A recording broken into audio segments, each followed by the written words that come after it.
خواجہ پیر عبدالحق صاحب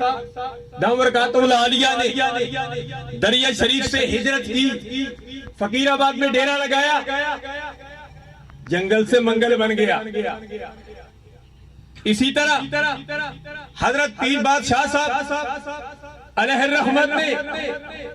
بام کھیل شریف سے ہجرت کر کے اٹک میں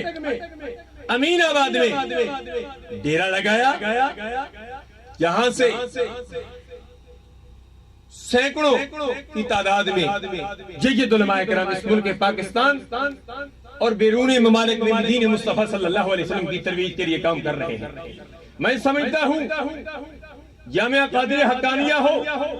جامعہ حقانیہ ظہیر العلوم ہو، صرف اس پاکستان کے دینی مدارس سے نہیں بلکہ بیرونی ممالک پاکستان سے باہر بھی متعدد مقامات پر جو دین مصطفیٰ صلی اللہ علیہ وسلم کی ترویج کے لیے کام ہو رہا ہے، یہ فیضان ہے استاد العلماء حضرت علامہ پیر سید غلام محی الدین سلطان پوری نور اللہ برکتہ، جو پیر عبد الظاہر رضوی